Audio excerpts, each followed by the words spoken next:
a sec.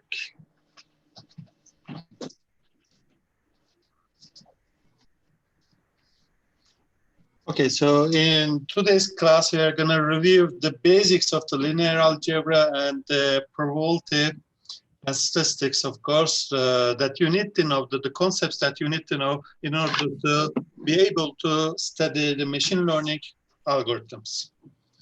So the first thing that we are going to do is start with linear algebra. And let's say, okay, this is linear algebra. Oops, it's too big.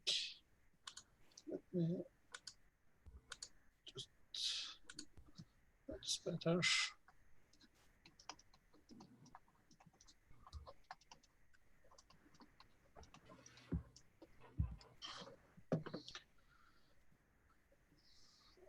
So in linear algebra, let's start with the basic concepts, which are some of the basic concepts like scalar values, right? First one is the scalar value. Let's say, what's a scalar value? You guys can see my screen? No, right? Hocam açık değil. Forgot to share my screen. Okay. Now you can see, right? So scalar value is what is just a single number. It's just a single number that represents the magnitude.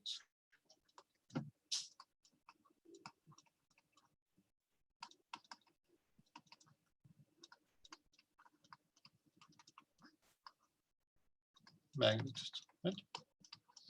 Okay, so next we have what? The vectors, right? Next we have vectors.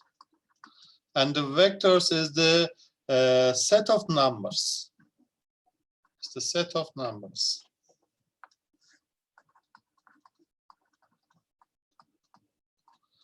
And for example, in real life or physical life, we are using vectors, for example, to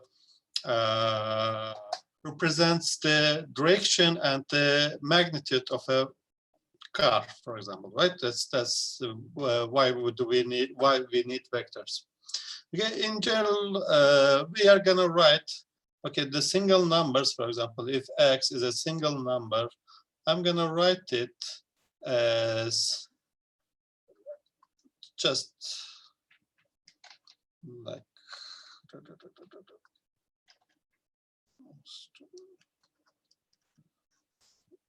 something like, okay, so just write in normal font X, okay? If I want to write the vector of X, if X is a vector, then I'm gonna write it in bold, right? So such as this one. So vectors will be bold, okay? When we are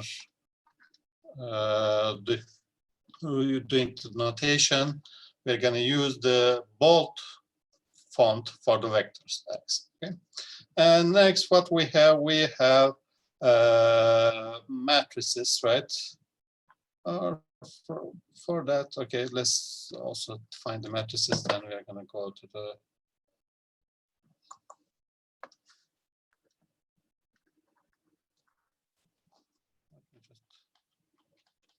first. Right, something like this. X is equal to what? Generally, what we are going to use the square brackets to represent the elements of the vector, okay, such as that will consist of what? Set of scalar numbers, x3, xk, etc. Okay. That's a vector with k elements. What we said, the matrices are two-dimensional arrays, and those two-dimensional arrays means that we are combining the vectors, column vectors or row vectors, right? Either column-wise or the row-wise. If you combine the vectors, we are going to get a matrix. All right, so matrix, we can say it's a two-dimensional array. two-dimensional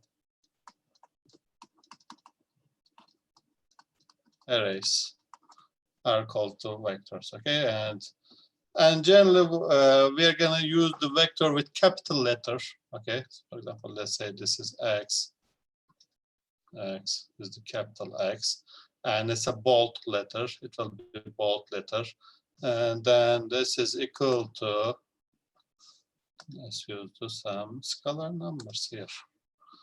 x11, x12, x13. For example, let's say we have a 3 by 3 matrix. 2 1 2 2 2 3 3 1 3 2 3 3. Okay, and it's a 3 by 3 matrix. Okay, so we have 3 columns. Also, we have 3 rows. Okay, 3 rows and 3 columns. Now let's look at some properties of the vectors first, and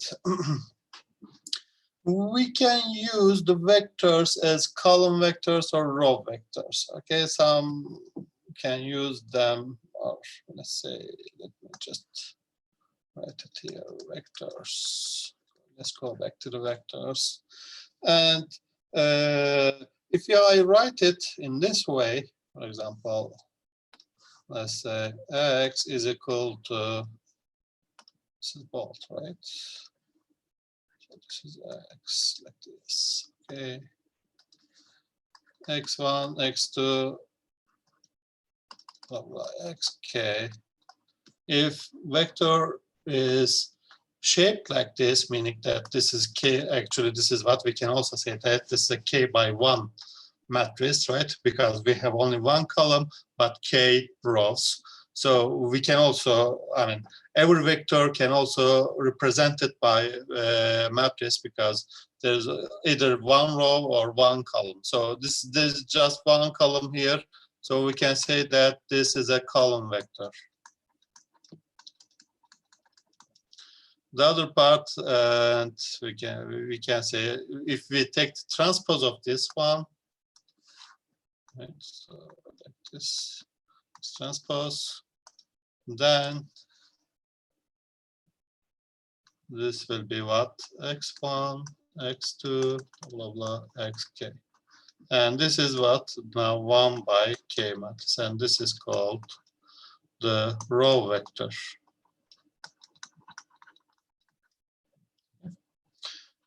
This is column vector, and this is a row vector. Then, and we can look at this. Let's say I have 2 vectors. Okay, multiplication of the vector.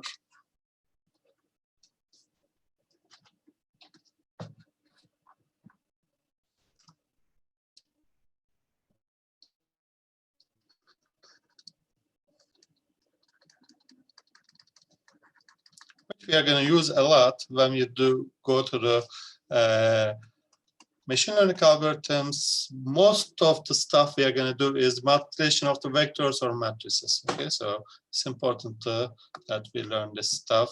And if we have 2 vectors, let's say u,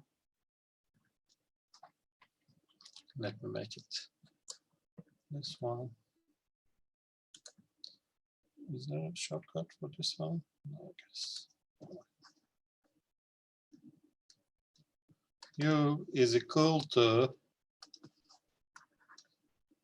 u1, u2, un.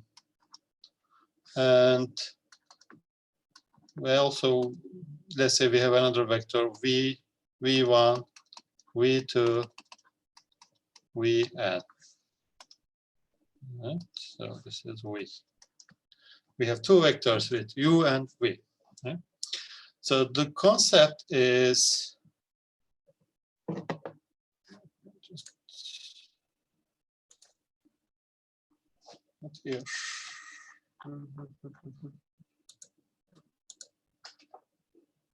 Okay.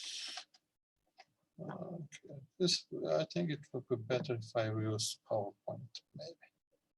I'm going to take this master PowerPoint also.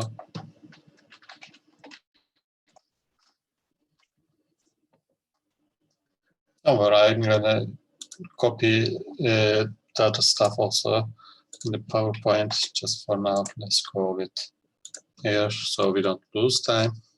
Okay, so we have vectors u and v, we said, right? And we are gonna multiply it. And the multiplication of vectors, there can be two multiplications, which are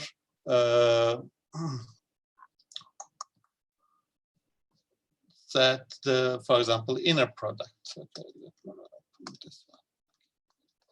So inner product, or it is said dot product. The inner product, if we assume our vector is a column vector, let's say u. Okay, so well, you get the understand, right? I'm not going to always switch to the bold and the thin font, but you guys are going to understand this is a vector. Okay, so this is a vector. Let's say I have a column vector like this: u1, u2, un. Also, the column vector of v, v1, v2, blah, blah, vn. Dot product meaning that if I just use this sign, okay, just dot sign, it means that this is a dot product. U times v is just gives me the summation of the vector elements. Okay, so we are going to multiply u1 with v1 plus multiply u2 with v2 blah blah blah plus multiply un with vn. Okay, so this will be like this. So let me make this one a little bit bold so we understand these are vectors. Okay, then u1 v1 plus u2 v2 plus dot dot dot dot dot un vn. Okay. Also, we can show this one as, I mean, this is just when we expand the whole equation, whole expression, we are going to get this. If we want to express this as a matrix multiplication, it will be what? U transpose times v, right? Or that is also equal to the v transpose times u. Okay, these are vectors, right? So let me make those a little bit bold. Okay. So because since, look at here, if I take the transpose of this one, it will be something like this. U transpose will be what? U1, U2, U3. Let's see, just go more depth. Un. Okay. If I multiply this with this one, what will happen is gonna what? It's gonna multiply this row with this column and sum all of them, right? It will be the same as u1 times v1 plus u2 times v2 blah blah blah plus un times vn. It is the same, right?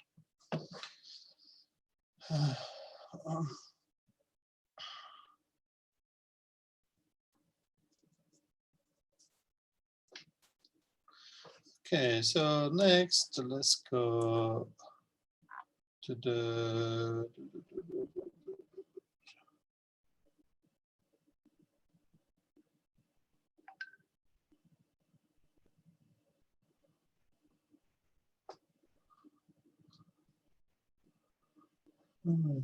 so let me show you this one is in Python. Let's open a Jupyter notebook.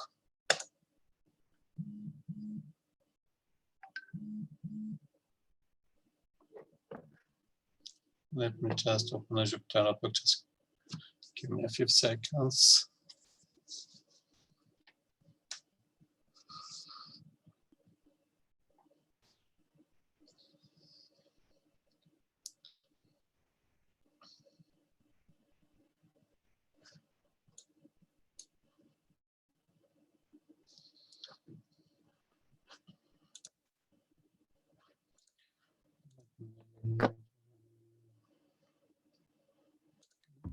Hocam ekran hala değişmedi bizde.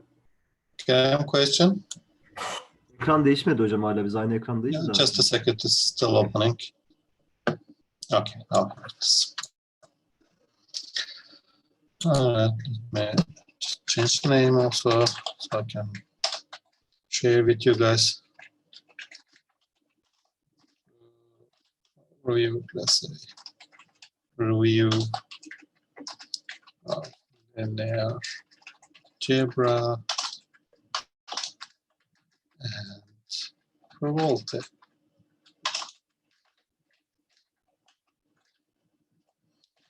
All right, so for linear algebra or for all vector and matrix calculations in Python, we are going to use NumPy library.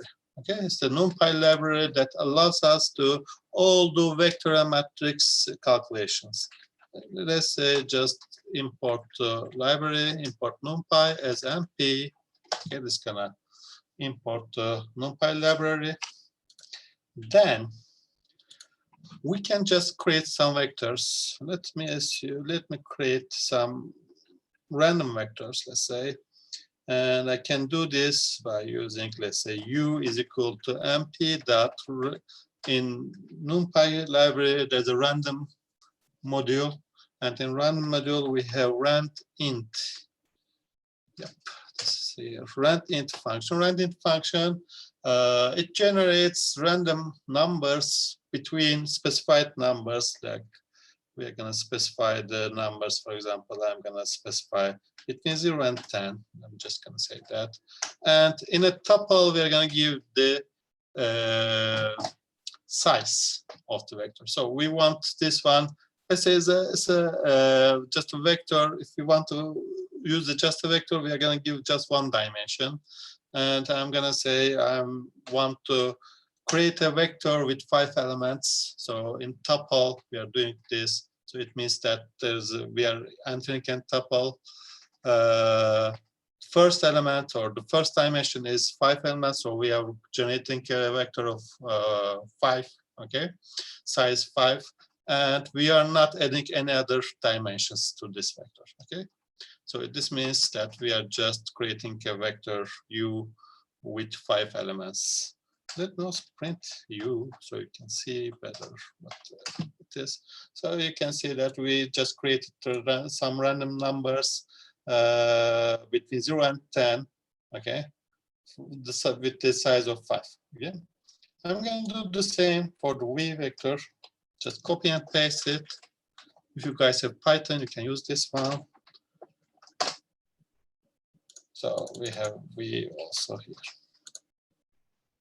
Let's just print both of them so we can see our calculations. Print u and print v. Okay, so now let me open another cell here. All right.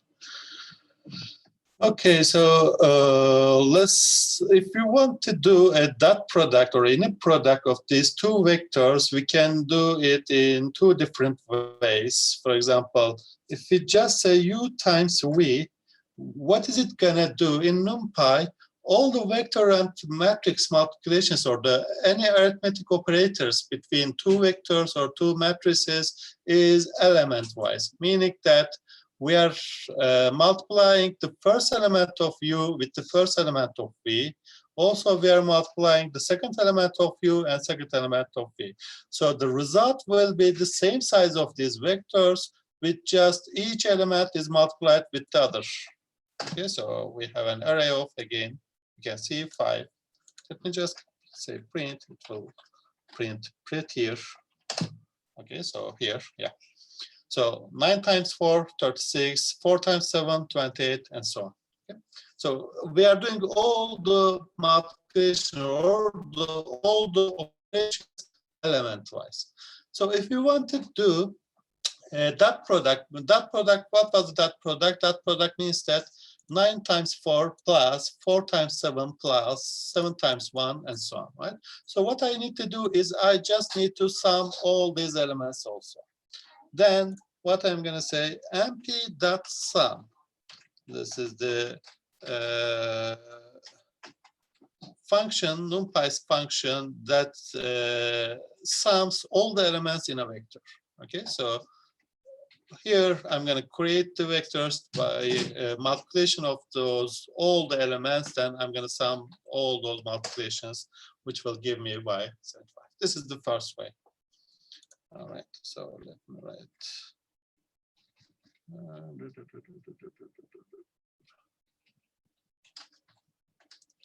All right, just say first way of that product.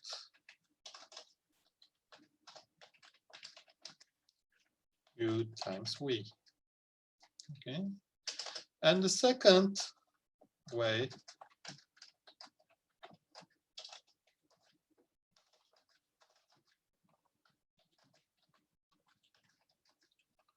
U times V is just, so as you guys remember what I said, it is the same as taking the transpose of any one vector and multiplying with the other. Okay, this is we can do in matrices. I mean, we can take the transpose of the matrices, but the thing is in NumPy or in NumPy in Python, okay, it does not recognize as a matrix. Okay, the vector is not recognized as a vector, so that's we cannot do it. All right, but what we can do is this one. There's another thing called MP dot. Let me say MP times dot function. Okay, we can use the dot function. Dot function is the dot product or the inner product. It's the same. If we say U and V, then it's gonna give me the same result like this. Okay, it one. So I can just say print this one. We can use this one, MP dot. All right. Or if we did this one, so this is the matrix multiplication. Actually, this is U times V. What does this one do? Just doing the matrix multiplication.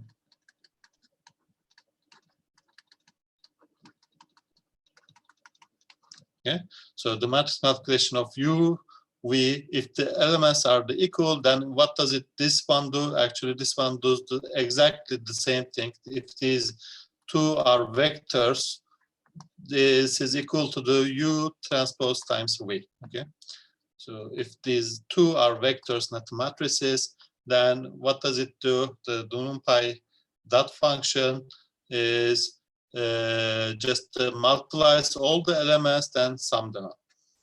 So this is the vector multiplication. Okay, so let's go to the next concept of orthogonal vectors.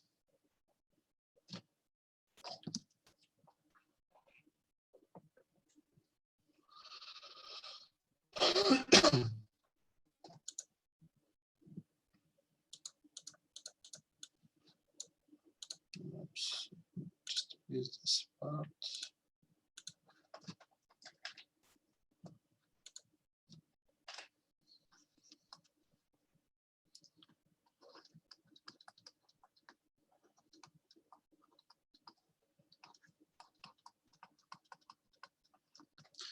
Orthogonal vectors are defined as if the angle between two vectors are 90 degrees, then we say that these two are orthogonal vectors. Okay, so if I have, for example, let's say, oops.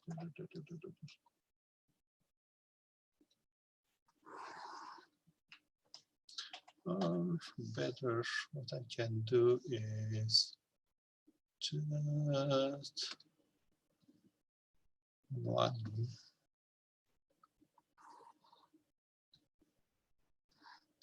Oops.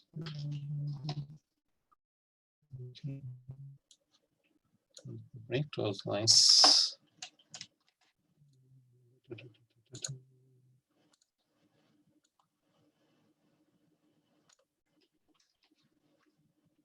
Sec Give me a second to get familiar with this one. Okay. Now I'm gonna add another line like this. Nice. Okay, so if this is make this one 0, so it is horizontal. If I make this one 0, it will be vertical. Okay, so if I have exactly, let's say this is here 1 and 1, and another vector here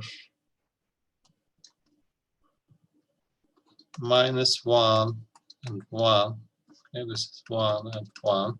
Okay, and if you do this, you can see that the angle between these two vectors is 90 degrees.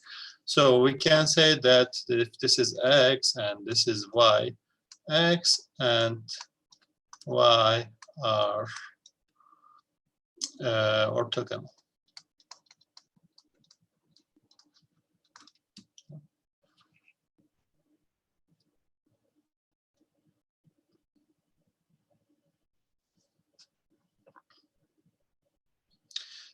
One of the important concepts of an orthogonal vector is what?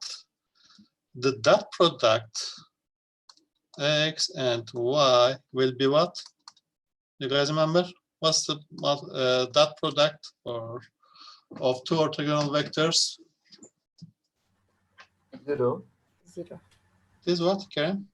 0 hocam. 0, right? Okay. So you can say, check this one as 1 times 1 minus 1 minus 1, 1 times 1, 1. The summation is what? 0.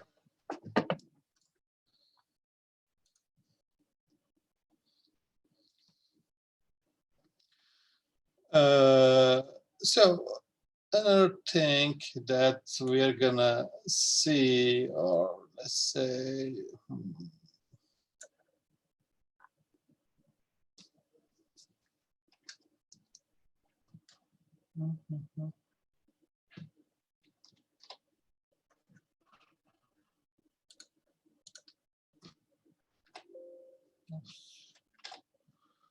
okay. So think as that I can say just a sec. Let me write coordinate system.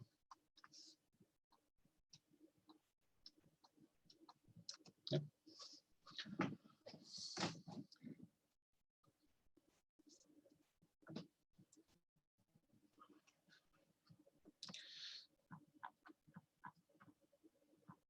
All right, so or maybe I will come to this one later. So, okay, let me first go to the, let's go to the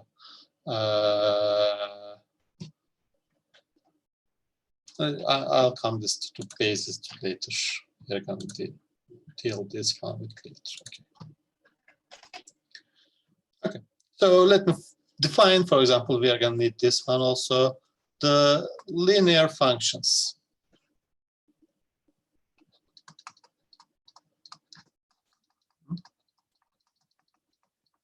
So how we can use the linear functions. So we can use the vectors as inputs and outputs of a linear function. For example, let's say I have a linear expression, something like this. y1 is equal to a1 times x1 plus a2 times x2 plus an times xn. And y2 is also b1 times x1 plus b2 times x2 plus blah blah blah bn times xn. Okay. So next I'm gonna show you. So for example, if you look at this one here, we can show this as a multiplication of two vectors, right? For example, y1 will be equal to the what? Let's say here.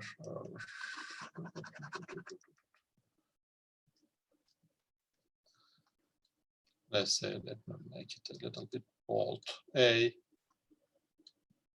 is equal to A1, A2, blah, blah, blah, AN, right? And X is equal to X1, X2, blah, blah, blah, Xn. So we can write this Y1 as what? A transpose, or let's say inner product, A times X. So the linear functions can be written as inner product of two vectors, such as like that. So we're going to expand this one. We're going to add also y1, y2, and the other outputs, and then we are going to write the, or we will be able to write the whole linear functions, the set of linear functions by the multiplication of the matrices, which we are going to see right now. Okay, let's look at the matrices now. Okay, then matrices.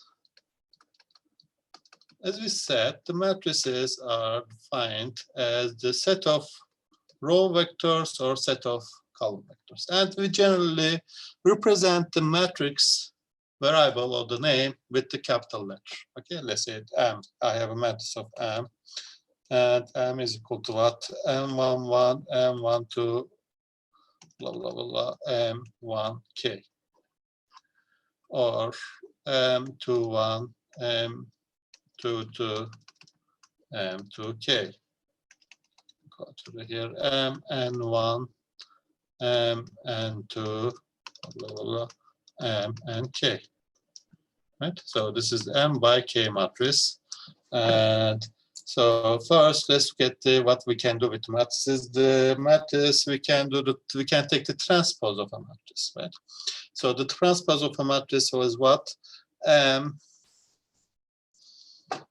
say transpose. What we are doing when we take the transpose, we take the rows, we use the rows as columns, and we use the columns as rows, right? So the M transpose will be what? M11, M12, M1N, right? Let me say, give another thing, not M. So it will not be the same as the here. Let me say what? K? No. I'm going to say A. Okay.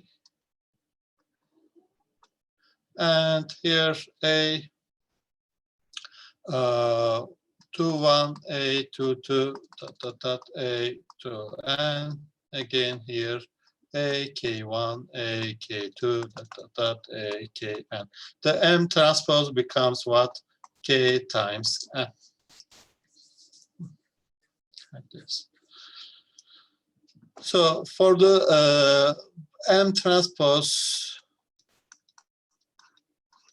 the value or the value in the ith row and the jth column is equal to the original matrix. In the original matrix, jth row, ith column. Okay, so we are just exchanging the subscripts over here. Okay. So let's look at the Jupyter notebook also, how we can create matrices. I'm gonna again use the same thing, let's say the same random numbers. Okay, so let me say this is M is equal to MP times MP.random int, and here let's say I want to create 3 by 4 matrix. Okay, so here I'm writing the number of rows, then the number of columns. If you look at the print M, as you can see, we have a 3 by 4 matrix with just random numbers between 0 and 1, 10. Sorry. Okay, when I said, just a reminder, when I say between 0 and 10, 10 is not included, right? 0 is included, but 10 is not included.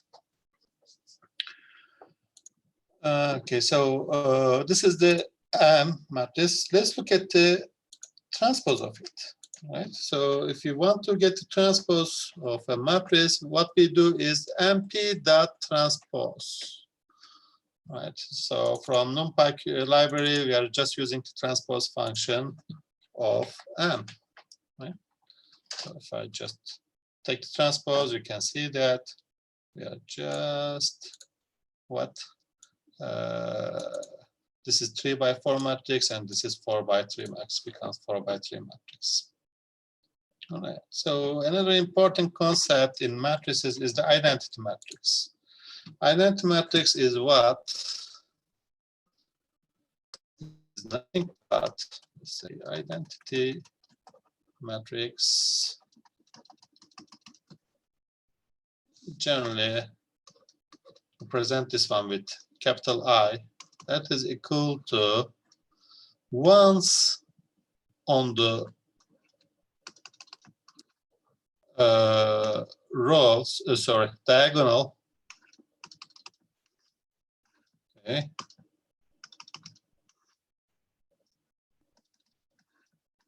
Once on the diagonal and 0 everywhere else.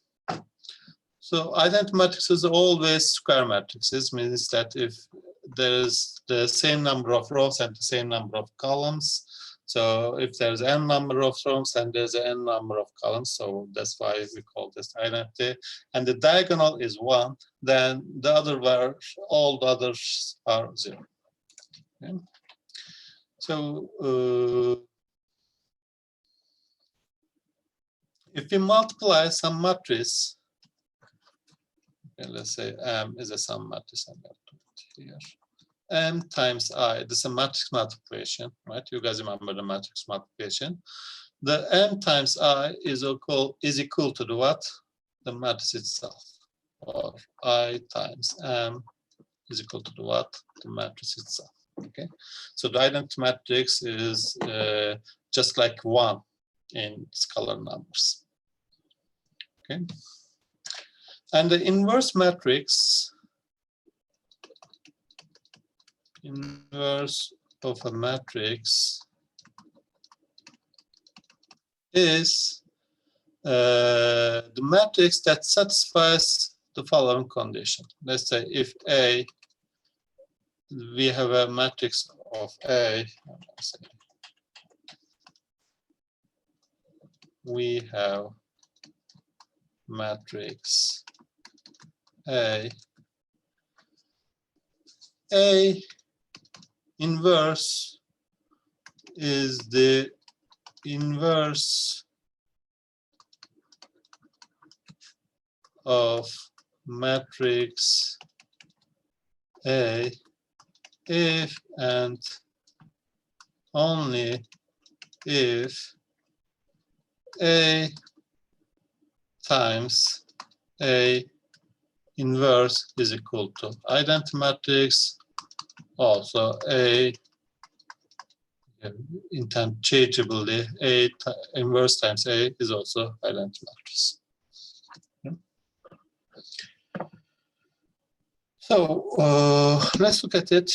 Let's look at the identity matrix first. Let's look at the identity inverse of the matrix. Okay. And let me go to the Jupyter notebook again. Let's say we have matrix A, and that is nothing but random numbers. I'm just going to take this one. Let's say matrix A here. Okay. Or first, before that, let's look at the identity matrix, right? I is equal to, we can create identity matrix by using the I function of NumPy, MPI.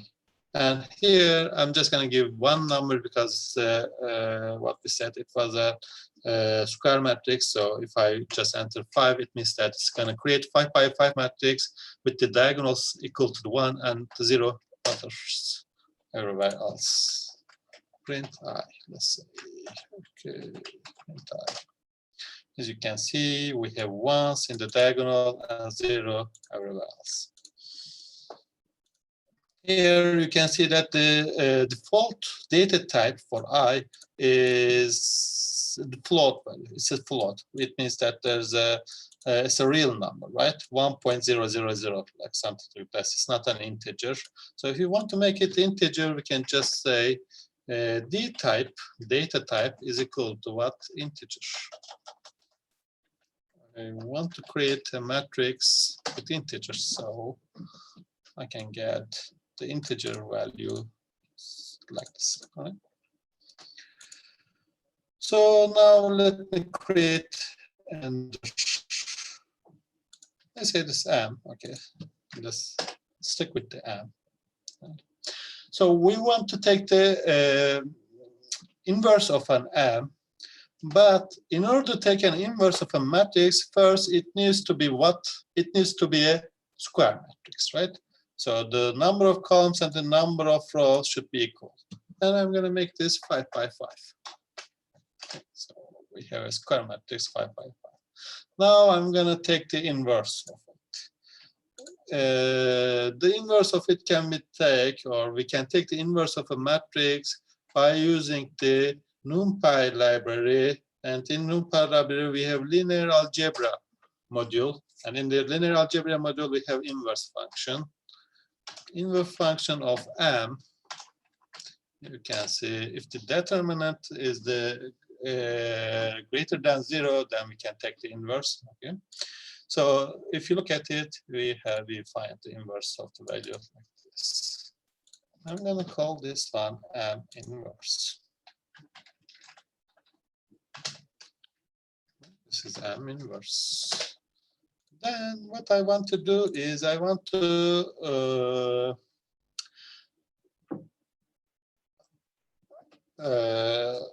what we said what? A times A inverse should be equal to the identity matrix, right? That should be ones in the diagonal and zeros everywhere else. So I want to prove that by just multiplying M times, or I want to validate this equation by M times N inverse. Okay, so now here, let's look at here. If we just do the multiplication, it does not do the matrix multiplication, right? It does what it does do, it does the same thing here, like this. Okay, if you guys remember here, what does it do? It just multiplies element by element. So it's just gonna multiply this and the inverse of the first element, and this inverse of the first element in the second row, and so on. So if you want to matrix multiplication, what we need to do is the same here, MP dot. So MP dot, no, MP multiplication, sorry. MP multiplication, multiply. Or does it the same? Just a sec. Let me remember. And we can just confirm if it gives us an identity matrix, and this is correct, right? So let's look at here. No, it's not correct. Multiply is not correct. That MP dot, was it? Yeah, it was MP dot, sorry. Okay, my mistake. So if you look at here, the diagonal values are all, this here, it does not show us a good representation, but anyway, we can just get this is the fourth element, this is the fifth element. All the diagonal values are 1, so that's correct. But look at the other values. The other values, when you look at them, some of them 0 or exactly 0, but some of them are very, very, very small numbers, but not exactly 0. This is just because of the precisions of the numbers. Like, you know, computers cannot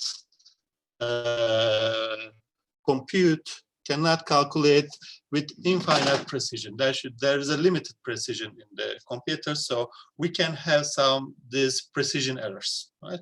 But when you look at this, this is 10 to the minus 16, meaning that very, very, very small number.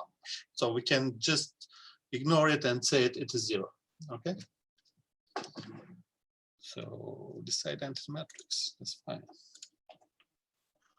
Let's now look at this one.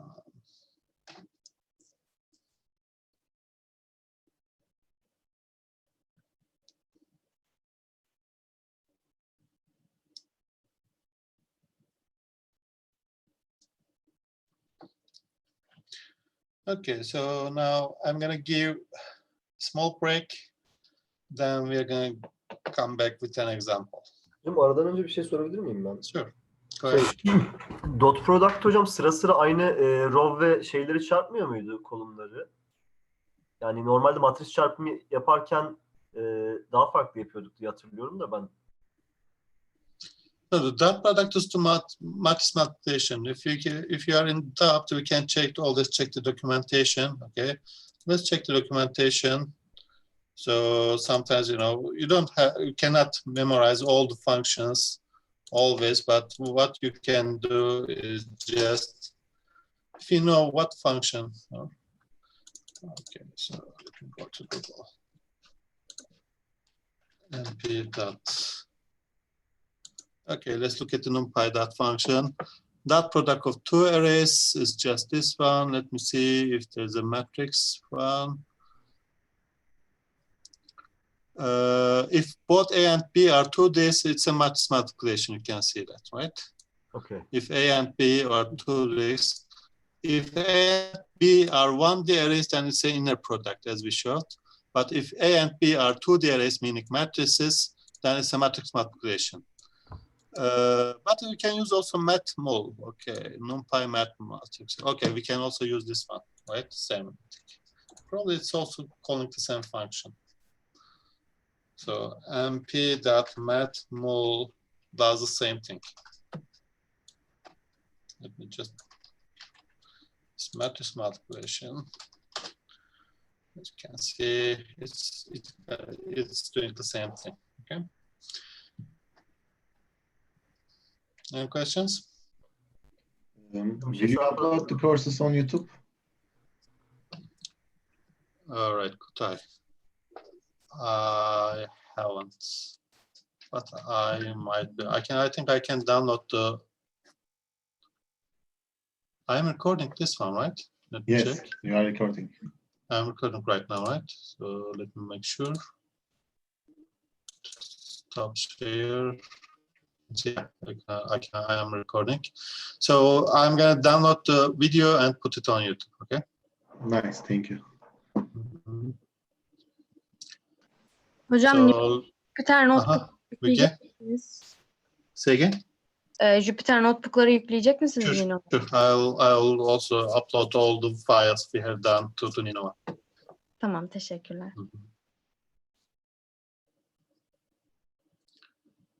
Okay, let's give 10 minutes breaks, then we will be back.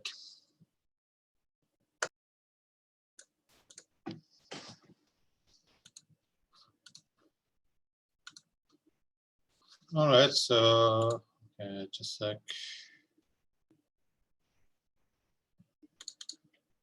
Let me add your type. Okay.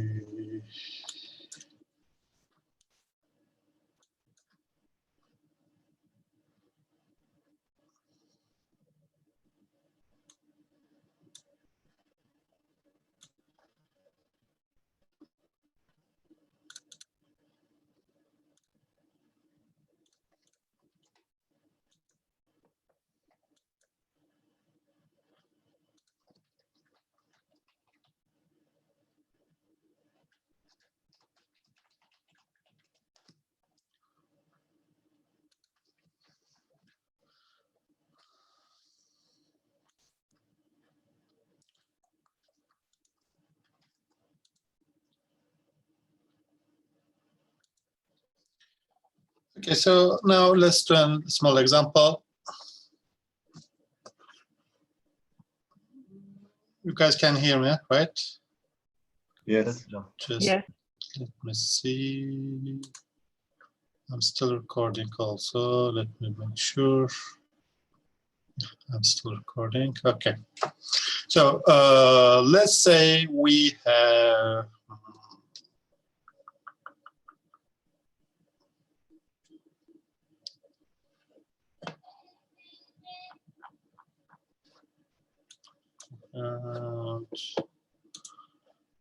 then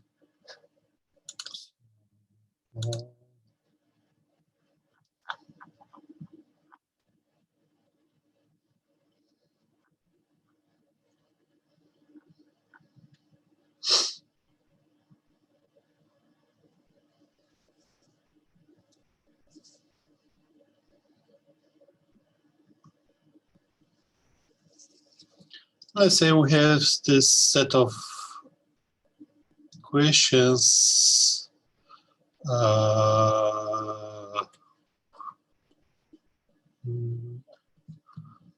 I'm trying to adjust. Okay, let's write it. If it doesn't work, we're going to change the numbers. Let's say I have something like this. Okay, 2 times x plus 3 times y is equal to 5, or let's say just 1x. Okay, and 2 times x plus 4 times y is equal to 10. I'm not sure if two numbers will work, but let's try and work this.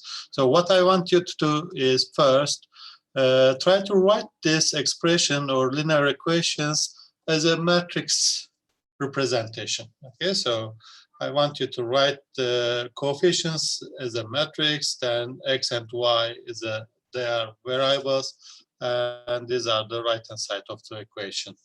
So try to write this one as a matrix presentation. I'm going to give you 2-3 minutes. Then we are going to do it again together.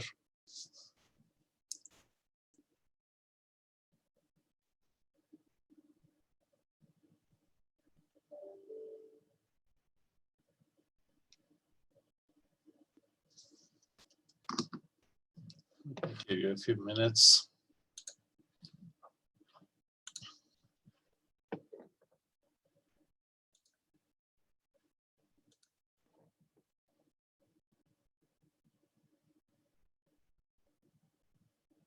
Can you repeat what should we do? You are going to write this one as a matrix or matrix multiplication, something like this. Okay. Okay. I want you to something. Let me say x1, and this is x2, so I can do it better. x2, x2. So a times x is equal to b. Find the value of a, matrix A, vector x, and vector b.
Bakalım isterseniz beraber. Şimdi ben o zaman şu şekilde yapalım.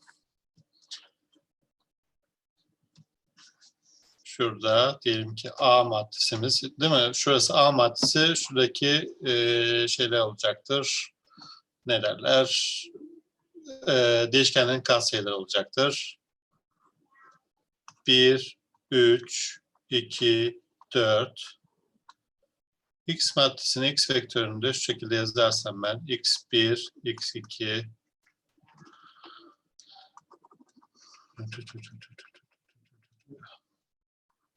X1, X2 ve eşitliğin sağ tarafını da direkt olarak bir vektör şeklinde şu şekilde 5, 10 yazarsam bunu elde ettim, değil mi? Şuraya bakarsanız ne yapıyoruz? Şu satırla şurayı çarpıyorum ve şu satırla şurayı çarpıyorum. Neyi bulacağım?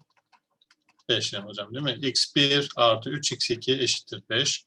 Sonra şu satırla burayı çarptığım zaman da 2x1 artı 4x2 eşittir 10. Bu şekilde ne yapmış oldum? Şurası benim A maddesim. Burası x vektörüm. Burası da B vektörüm şeklinde oluşturmuş oluyorum. Şimdi bunu bu şekilde oluşturduktan sonra benim size burada bulmanızı istediğim şey şu. X vektörünün değerlerini bulmanızı istiyorum. Bu denklemi sağlayacak X vektörünün değerlerini bulmanızı istiyorum. Bunu lineer cebir dersinden de hatırlıyorsunuzdur büyük ihtimal. Bu şekilde 50 lineer buluyoruz, değil mi? bir denklemimiz varsa bunu nasıl bulabiliriz? Hocam 50 buluyoruz değil mi? Python'da değil.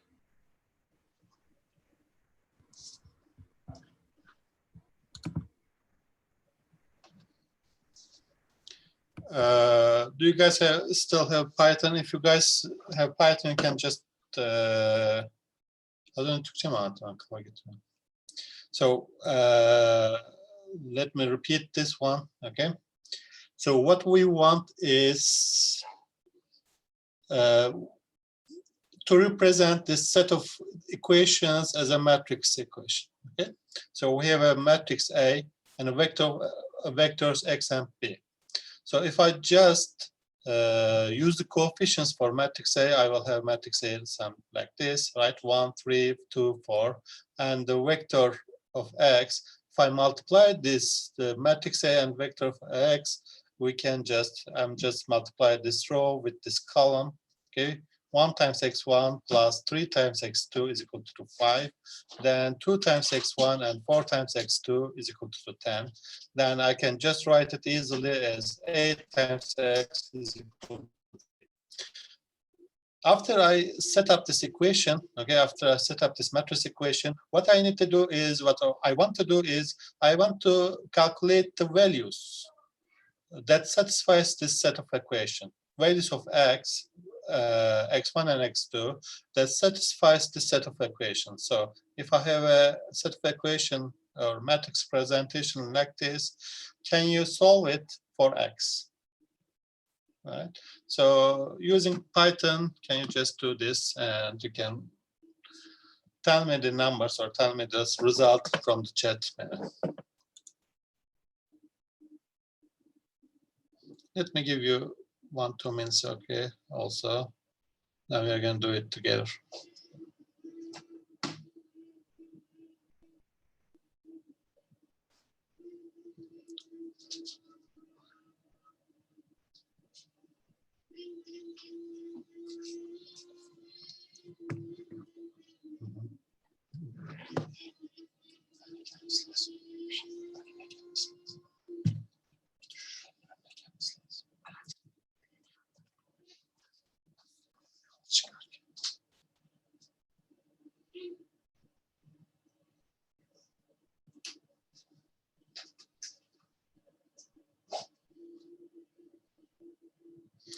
All right, so we have 5 and 0.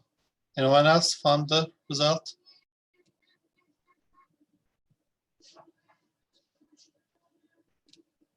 Yeah. Back also found. Give me 1 more minute, then we are going to do it together.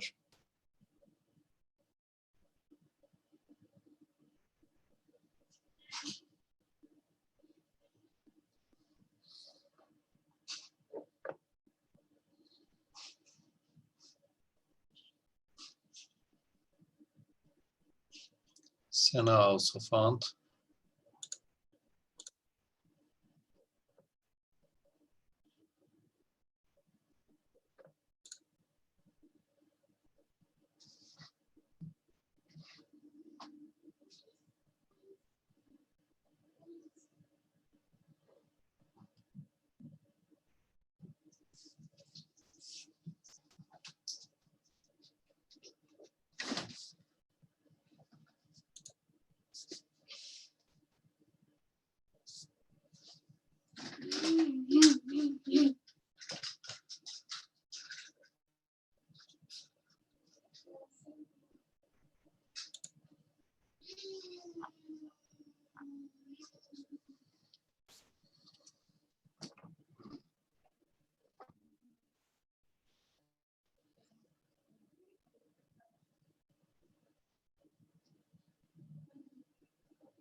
All right, so we set up the value matrix, something like this. It's an example, right?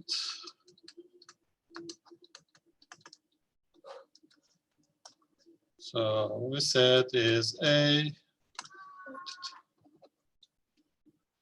Ax is equal to B. So if I multiply the both sides with A inverse, right?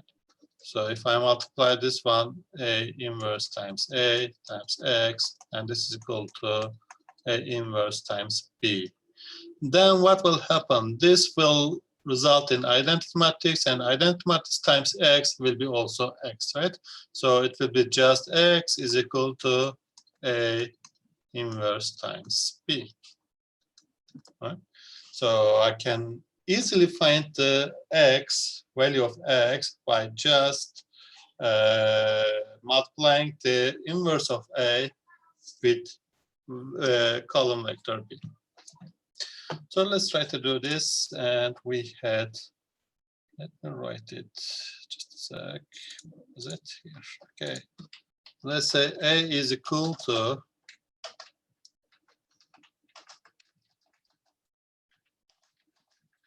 MP dot array.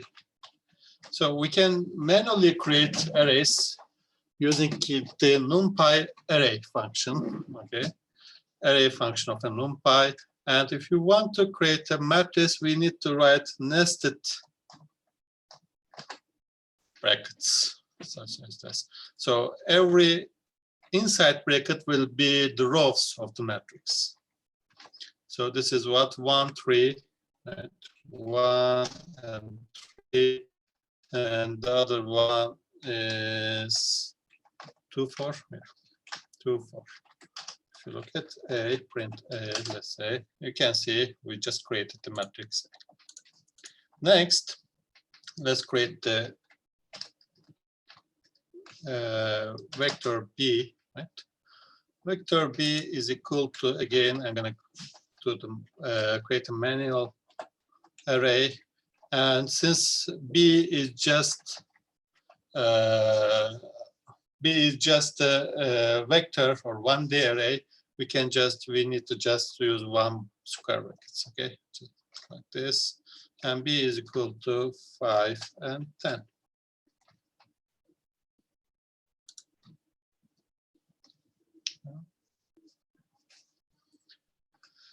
All right, so then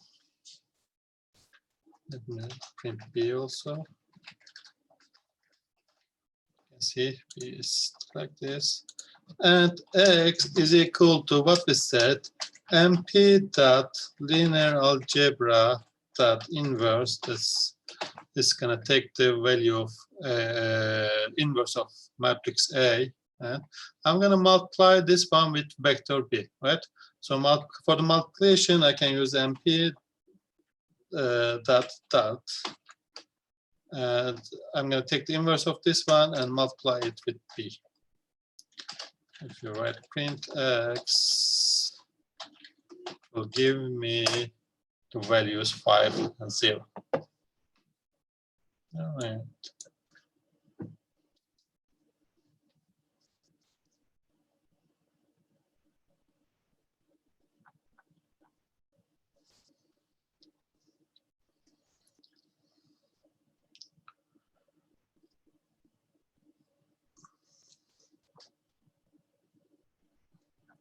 Okay, another important concept for vectors are the norms. Just write here. Can I ask you a question? Sure. Go ahead. I was expecting to see 5 and 0, sorry, 5 and 10. What we said? 10 is under the 5. What was the result? 5 and 0? Yes, 5 and under it 10. I was expecting like No, that. it's a C. So the multiplication of, since this is a 1D array, right? This is a 1D array and this is 2D array, and the result will be just 1D array, right? Just a vector.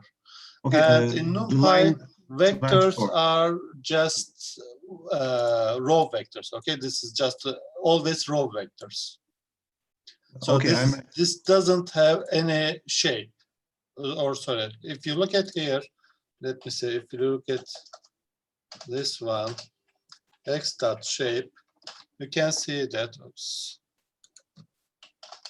x type shape. It means that it has two. It's a vector with 2 elements only. Okay, doesn't have any other shape. If I did something like this, for example, if I did see here, B is what? B is an again just 1D array. Okay, if I prepare the B as a 2 by 1 matrix, such as like this, if I put brackets here also,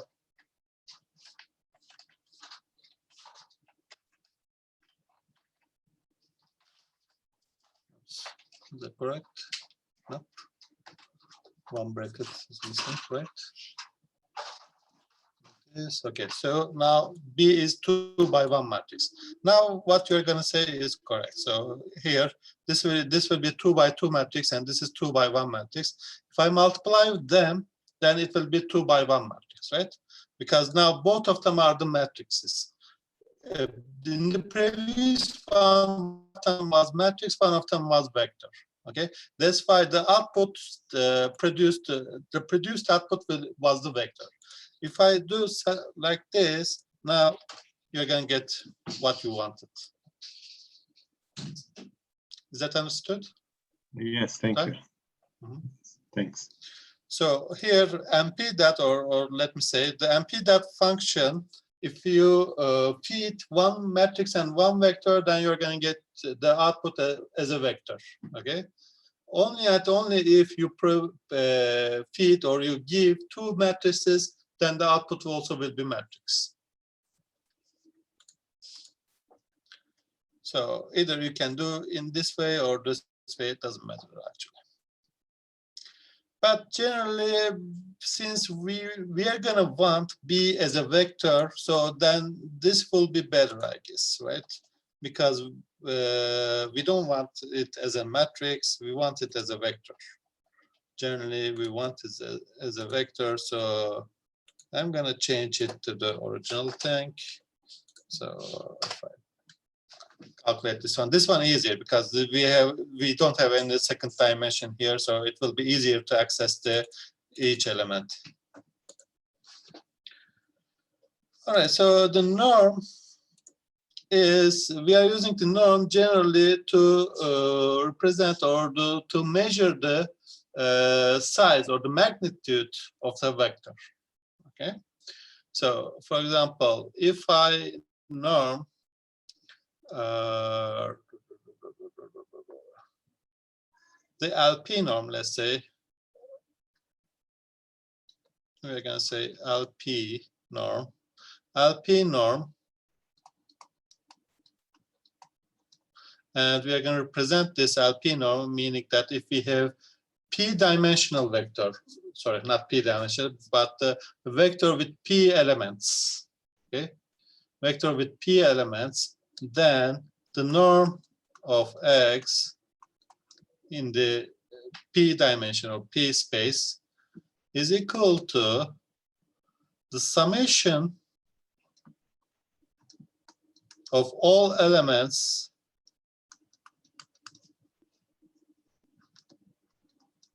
or x to the p elements, but in the absolute values of x, okay? The absolute value of x to the p and the summation of all elements to the 1 over p. Okay, we are going to take the root p of this summation. Okay. In general, we are going to use L1 norm or L2 norm. Okay, especially in machine learning purposes, we are using mostly the L1 norm or L2 norm. Yeah, generally, we are using these two one. And L1 norm is equal to x. We're going to present this one as here. What does it mean? It means that just the values or absolute values of the vector and summation of them. Okay, sum of the absolute values of the vector. Right. L2 norm. Say this one is this, and we are going to take the square root of the squares of the every element. X22 plus, or let me write it in more concise way.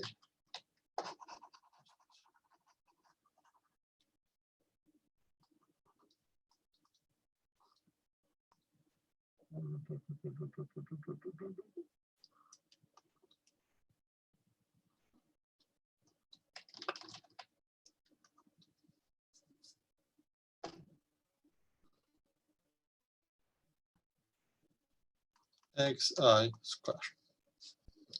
So this is equal to the what? X1 square, X2 square, X3 square. Oops. 3 square X.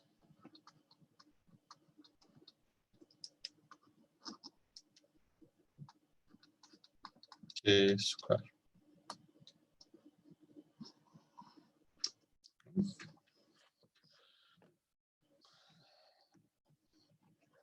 L1 norm also sometimes is called as Euclidean, sorry, not Euclidean, Manhattan distance or Manhattan norm.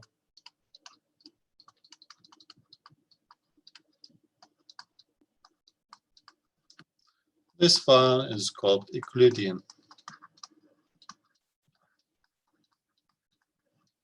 Okay. So if you look at in two-dimensional vectors, right? So let's say I have a vector of this. The Manhattan distance is just, this is here, okay? This is, let's say, A, B. LB is equal to A plus B. And L2 will be equal to the what? A square plus B square. So it will be this one, right?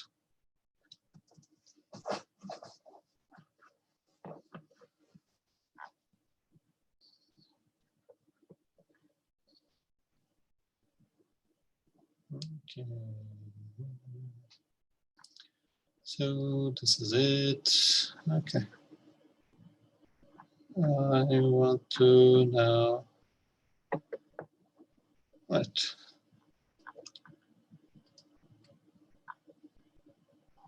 Let's do this, or let me give you an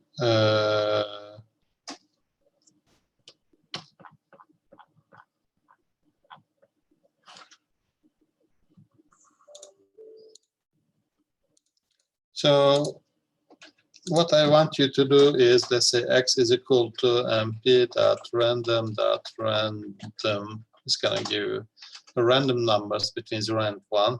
Okay. And let me say 10. So x is like this. Find the LP, L1 and L2 norms of the vector of x, okay, in Python. Pythons. Please find the L1 and L2 norms of these two vectors, of this x, vector of x.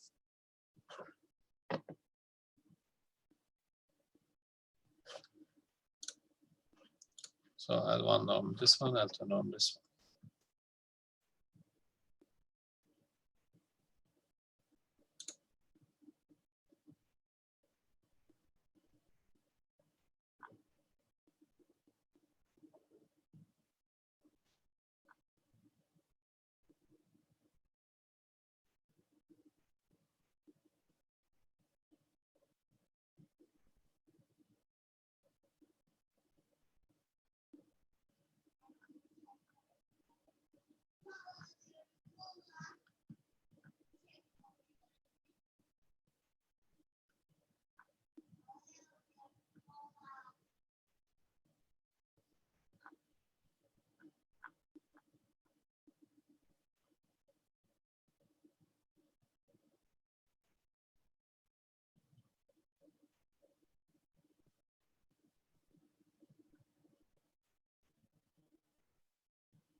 The random here, this is MP random, this is the module, okay? The random module includes set of functions related with random numbers.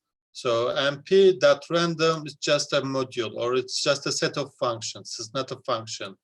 So we are gonna using the random function, which is inside of MP.random. That's why we have two randoms here.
Yeah, they are the same.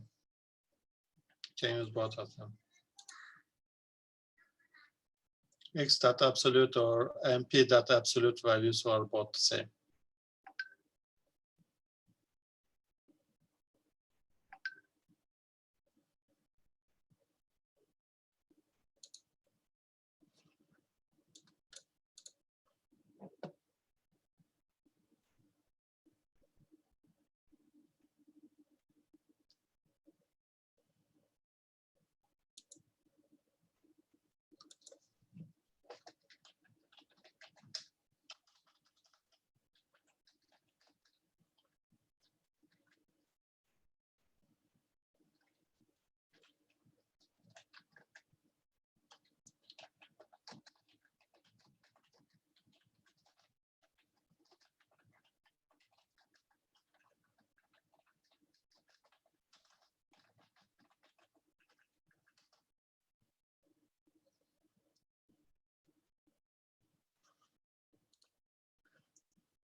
Okay. So,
okay, so let's do it together.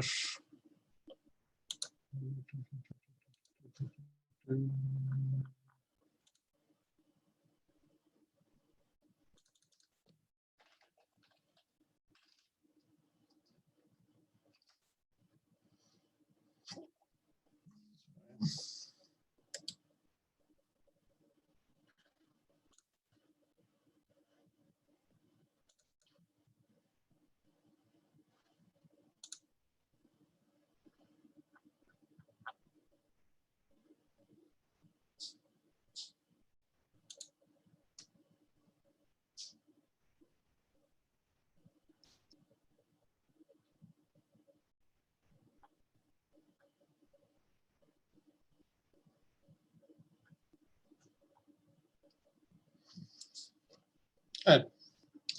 So let's do this and give a small break also again. We'll be back later. Okay, so what we said is we want to take the L1 norm and L2 norm of these two vectors. L1 norm, let's say, is just equal to, what we said is take the absolute value of these values and then take the summation of it, right? Then MP sum, MP dot absolute value of X. And if you just print L1 norm, then we are going to get 5.37. Let's look at the L2 norm. MP dot sum, MP dot square root. First, we want to take the, if you look at here, we want to take the square root of all the summation of the squares, right? MP dot sum times X square. And this will give me the L2 norm. Oops. Okay, this will be small also. 1.89. Also, we can do some, this is the explicit way to doing it, but we can use the function, I think if I remember correctly, should be norm, no. Let's see if there is, let me search for it. If you guys don't remember the function, I mean, it's okay to not memorize all the functions. We can never memorize all the functions. You just need to search for it. Okay, let's say numpy norm. Okay, it's in the linear algebra model. As you can see, it's in the linear algebra model. Okay, so mp dot linear algebra dot norm.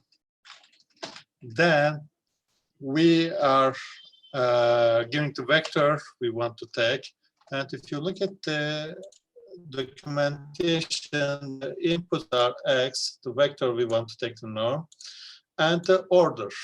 Okay, so the default value is none. It means that, okay, let me see. Let's see, order.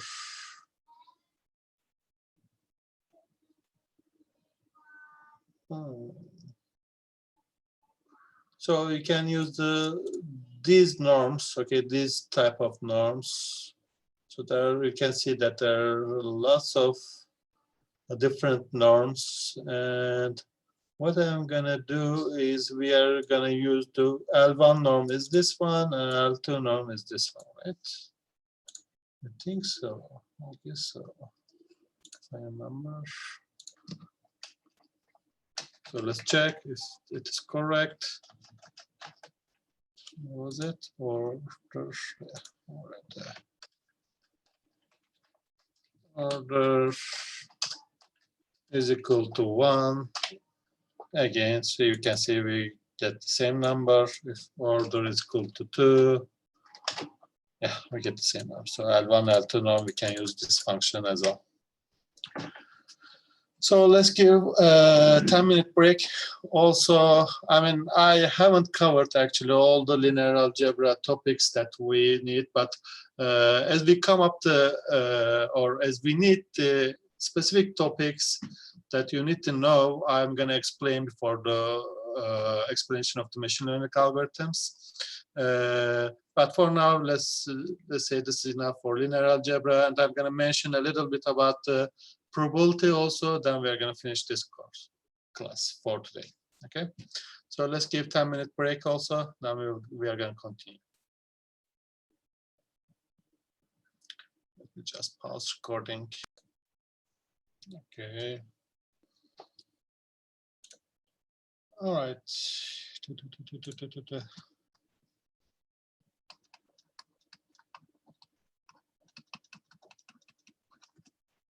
Probability.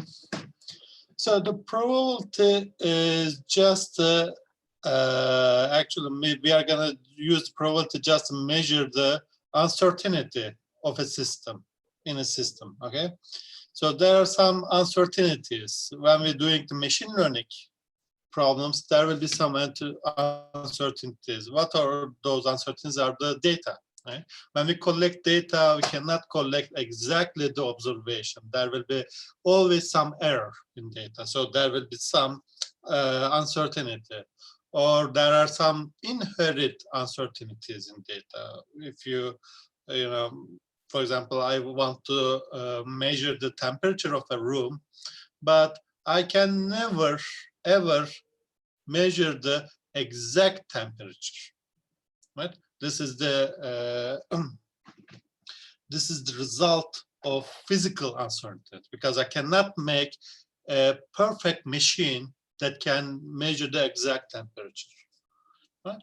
So also we are going to use, or we are going to introduce uncertainty in models also. Sometimes because the randomness brings us better results to us. Okay. For example, when we are going to do later, let's say k-means clustering. In k-means clustering, first we introduce random centers, okay? Because in order to start, or in order to implement the algorithm, we need to start somewhere, and we introduce this somewhere as random places. Also, for example, neural networks, or artificial neural networks, or deep learning. Right? So the weights of deep learning at the beginning needs to be random, or we need to give some random numbers. And these models are very, let's say, I mean, it can change the accuracy of this, the model. The given random parameters can change the accuracy of the model very, I would say, greatly, or let's say greatly. Okay. Okay, so let's start the probability, and you notice the basic definitions. X is for example, if X is a random variable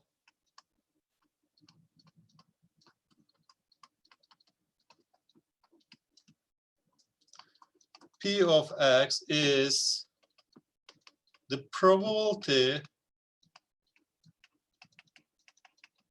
or some say, or more in English term, likelihood of X is happening. Okay, you can define roughly like this. There are some other definitions, but we can define the roughly as this one. So as we said, this is probability, and I'm gonna go into directly into let's dive into the things, the tools that we are gonna need. The marginal probability, for example.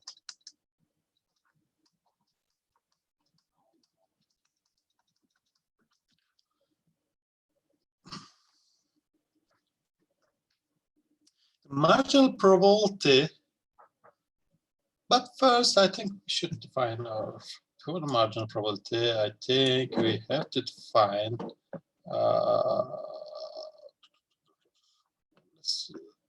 for the marginal probability. It's better to define the joints, or let's go step by step. Okay, sorry, my bad. Let's go step by step. Let's define a marginal probability. It's not a good way to start probability. Let's start with the probability distributions. Okay?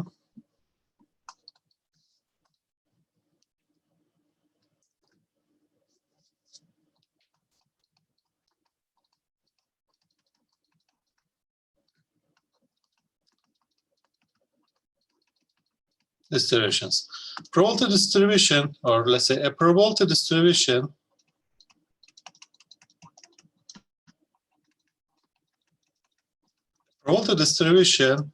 is a description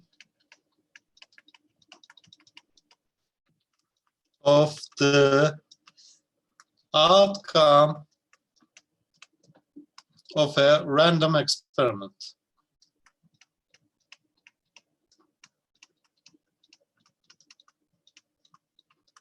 Okay, it's a description. For example, let's say I'm just tossing a coin. Let's say, right? We can head or we can tail, and there's the probability. If it's a fair coin, the probability of head comes is 0.5, and the probability of tail comes is 0.5. So the probability distribution of this experiment is just what probability that x is equal to head is equal to 0.5, or let me write it in more probability distribution. Probability of x is, if it is head, it is 0.5. If it is tail, it is 0.5. Right?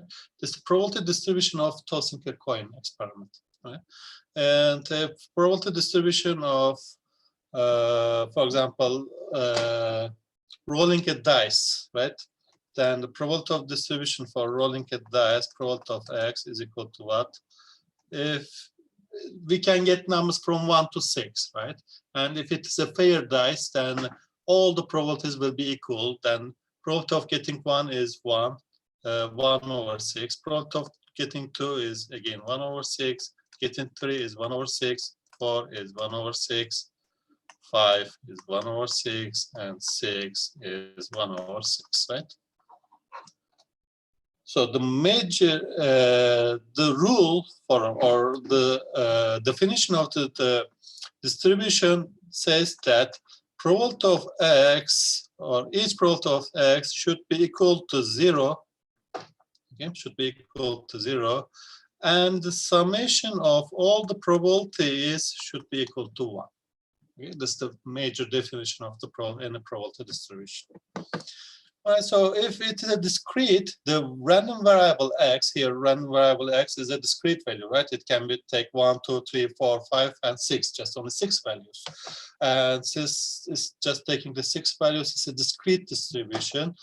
Then we call this one probability mass function, actually. It's for probability mass function. Okay. Or let me show it in a graphic. Let's say, all right, so 1, 2, 3, 4, 5 and 6. This is 1/6, right? This is probability of x, and this is x. Then the values and the probability values are probability mass function will look like this.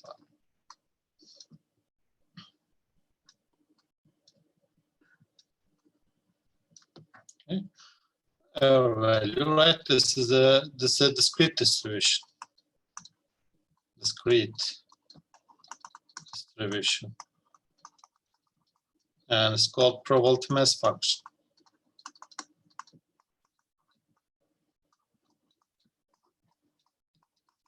And we have otherwise what probability continuous distribution.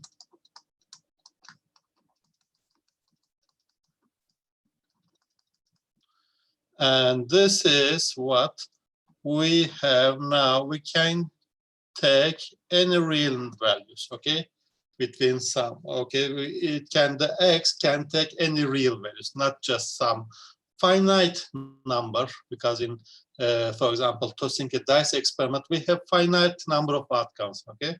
We have only 6 outcomes, so the number of outcomes we can count. But in a continuous distribution, number of outcomes we cannot count. You see, in the infinite numbers of outcomes, it has infinite number of outcomes. So then if the distribution has this type of property, then it's called the continuous distribution. So the most famous, or we are going to use the most one, is either uniform distribution or normal distribution. For example, you guys remember from probability class, right? Just the peak is 0.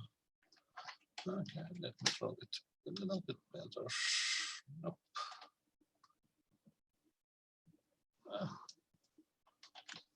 Still good. Anyway, you get the gesture.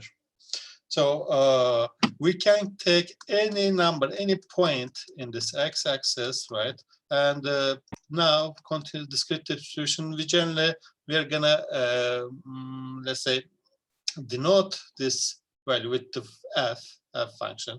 In discrete one, we just say p, and here we are just gonna say f.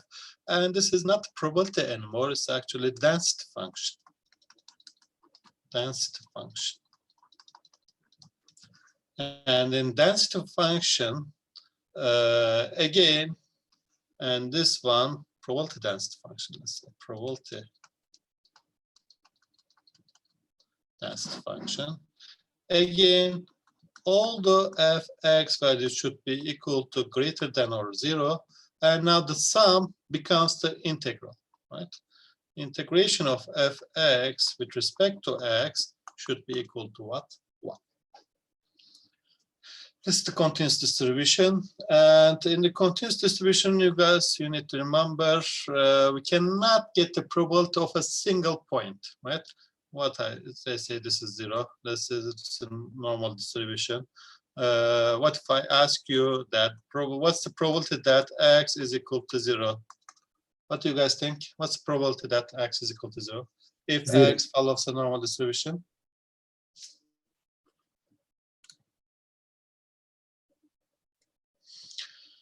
Ria says 0.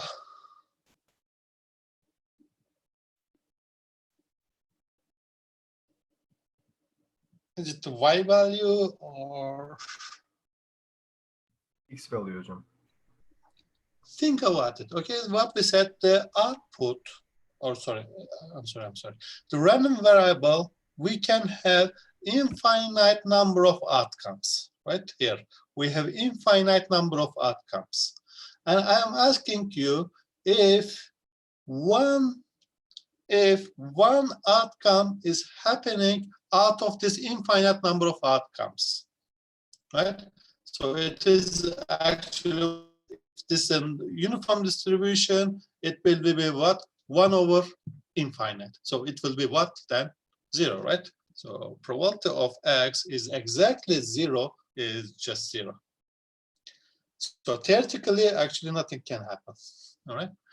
So, so what do we do in continuous distribution? We only measure the probabilities of the intervals, something like this. Probability of x is less than 0, for example, right? What's this? Then this one is integral of -infinity to 0 fx dx.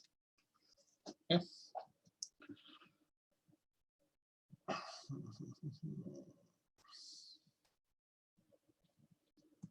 So this is 0.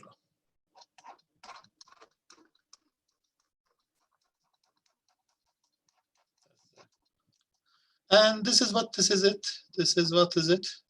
This is called the cumulative distribution. Right? So let's look at what the cumulative distribution is. Cumulative probability distribution, or for short, CDF.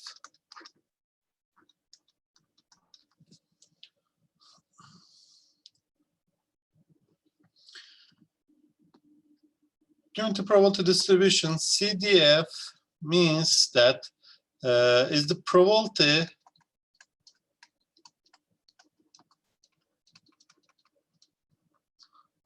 of having value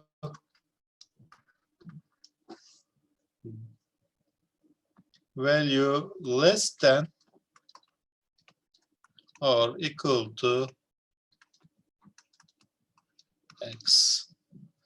So fx we are going to represent this cumulative to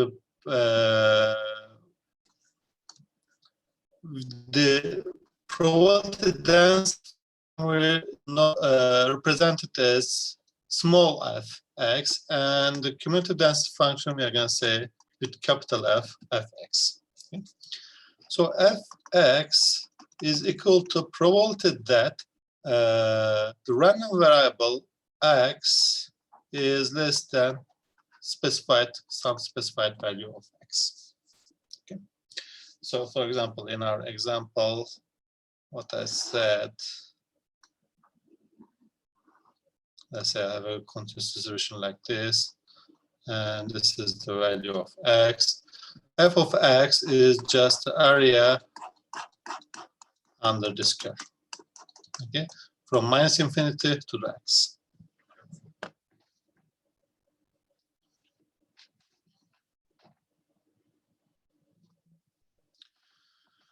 So for continuous distributions, we are gonna, for continuous or for discrete, let's say first, for discrete,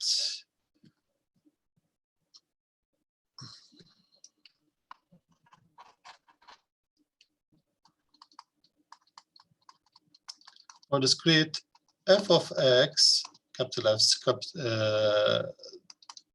cumulative distribution is just, let's say, I,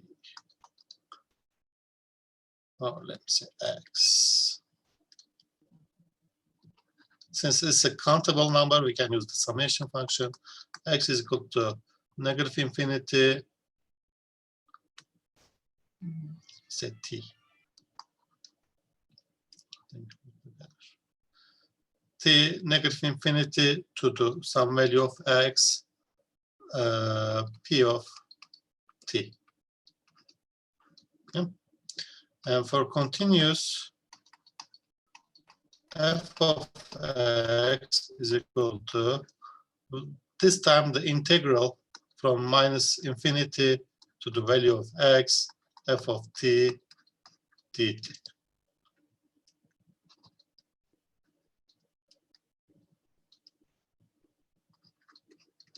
All right.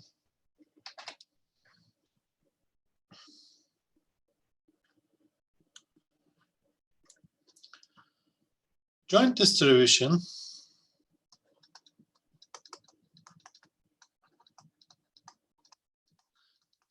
if we have a univariate distribution or univariate variable, so if we have just one variable, we have one distribution, right? We have just one distribution. But if we look at the two variables, or I'm looking at the, for example, for weight and age of the class, okay? I want to look at the distribution of them together. Then I need to use joint probability. Joint probability distribution, now we have more than one variable. Okay? So in discrete, again, I mean, most are the same, but again, let's write it, okay? For example, probability of x is equal to some value of x, and probability of y, we have two variables, x and y, two random variables, okay? X and y. Probability of x is equal to x, and probability of y is equal to y. Okay? So here, this is the joint distribution. And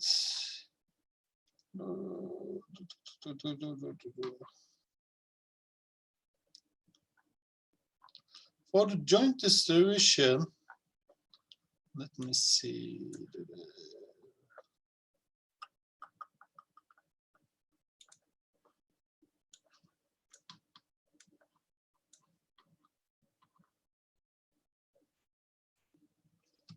Or if you look at the, if we have, for example, this is for the discrete type, and for the continuous type, what we have is, it will be like something like this: x is equal to less than x, and y is equal to less than y. Okay, we can write something like this one. And what I want to do here now, let's say I have a continuous distribution of x. And from this one, okay, let me see. Let me get an example of joint distribution. Just a sec. I want to get a graphic.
You guys can hear me now?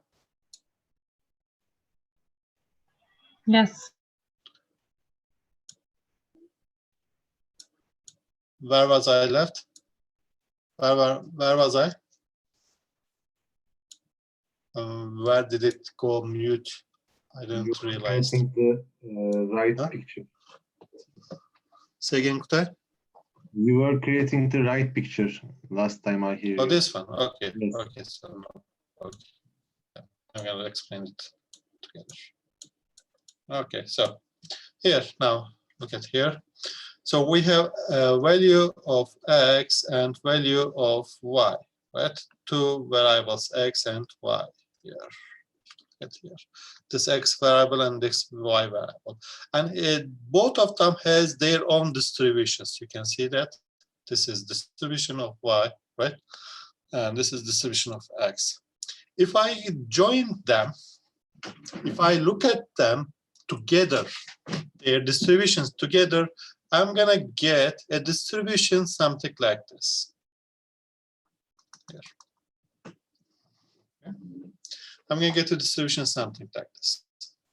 Then, what I want is sometimes I'm going to want, okay, if I have joint distribution like this, I want a conditional distribution, meaning that I want to get a distribution, if you look at here, for example, when y is equal to, let's say, this is here, 0, right? Here, yeah. How does the distribution of x looks like when y is equal to 0?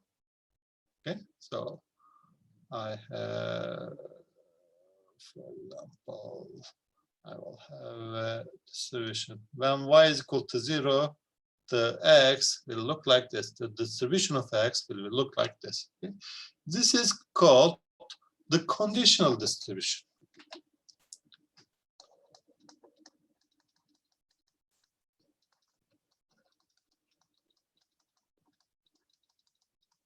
Conditional distribution meaning that probability of x given that y. Okay? Probability of x given that y. So what I do is, what I want to do here is, what's the probability of x given that, in discrete sense, what is the probability of x is equal to x given that y is equal to y? Okay. So for example, let's do an example. Let's say probability of x, y is something like this. A times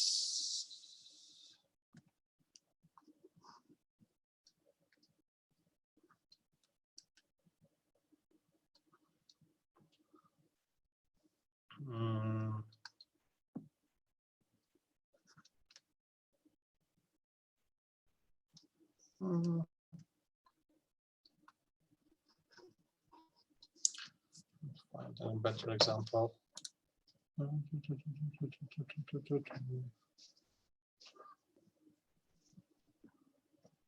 Let's see.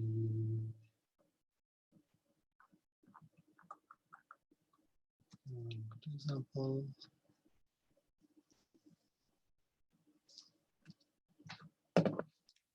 Let me just find the right numbers. Just give me a sec.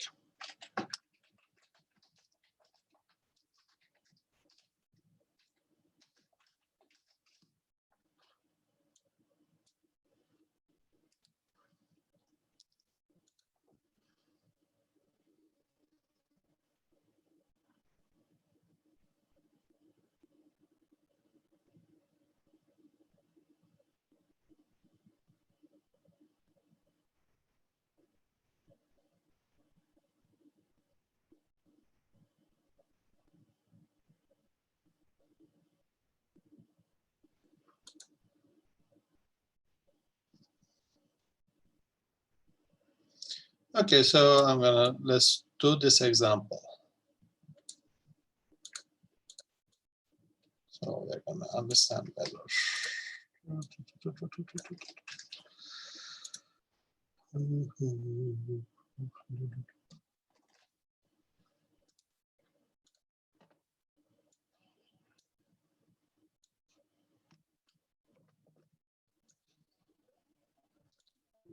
This one.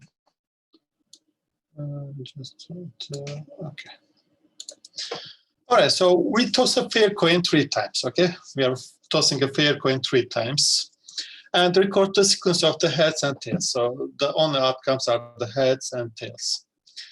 Let's say we assume that random variable x denotes the number of heads obtained, okay? So the x is the number of heads obtained. So what are the outcomes for x? There will be no heads, so 0. There will be 1, 2, and 3. So there are, how many outcomes are there? 4 outcomes, correct? And we also let random variable y denote the winnings earned in a single game, a single player of a game with the following rules based on the outcomes of the probability experiment. Okay, so player wins $1 if first edge occurs on the first toss. Yeah. If my first experiment, or if my first toss is a head, I win $1. If my first head occurs in the second toss, I win $2. And if head occurs on the third toss, I win $3. And I will lose $1 if no head occurs. If there are no heads, I'm gonna lose $1. All right. So then we have two experiments, right? Two variables, x and y. Now I need to get the probability mass function, or joint probability mass function actually, of x and y, right? Of x and y. So we can have a matrix style, or we have a table style. So the number of outcomes for x, I'm just gonna put the table over here. Okay, insert, let's say I will have how many? 4 outcomes for x. How many outcomes for y, by the way?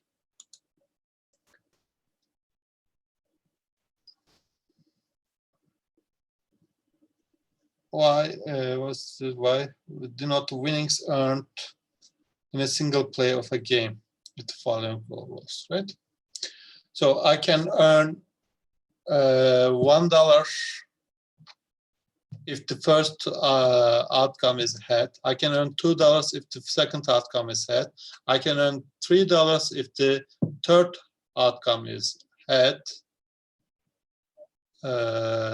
First, right? Then I can lose $1 if there's no heads, right? So if there's no heads, I can. So here also I have 4 outcomes. I can lose $1, meaning that -1 earning, let's say. And I can gain $1, $2, and $3. So there are also just 4 outcomes. All right. So I'm gonna write 5 by 5 table should be enough for me, I think. Let me see. Okay. Let's just use a simple table. So let's say this is x and this is y. And for x, I can get 1, 2, 3, or 0, right? 0 heads, 1 heads, 2 heads, or 3 heads. For the outcomes, I can earn, or I can lose $1. I can earn $1, I can earn $2, and I can earn $3. Okay, so let's look at it. So what's the, if y is equal to -1, or let's say, only and only if there are no heads occurs, I can lose $1, right?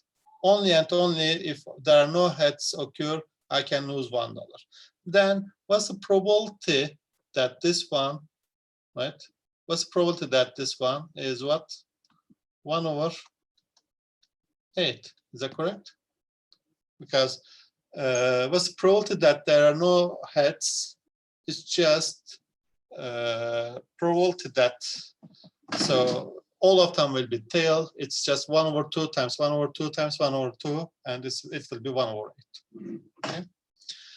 And if x, or number of heads, is 1, I cannot. So probability that I will earn I will lose $1 is 0. If there are 2 heads, I will lose $1 is 0. If there are 3 heads, I will lose $1 is -1. Again, 0, right? So what's the probability that I'm gonna earn $1 if x is equal to 0, meaning there are no heads? If there are no heads, I cannot gain, or I cannot win $1, right? If there, what's it? If there's 1 head, it can be either in the second, in the first toss, it can be either in the second toss, or it can be either in the third toss, right? Right. So I can earn $1 if it is only in the first toss. It means that the probability this one is 1/8, right? Because the probability that there will be 1 or let's say this means that the first head, this is the number of heads, right? And this is the first head is, this means that the first head comes in the first toss. So this can only happen where head, tail, and tail. So the probability of this one is 1/8. Okay. If there are two heads and the probability that the first head is in the first toss, right? It can only happen how? Like this: head, tail, tail. Sorry, head, head, tail, head, tail, head, right? Here in this one. So this will be what? 2/8. In two conditions, these two satisfied only by two outcomes. Again, if there are three heads, so here, head, head, head, the probability that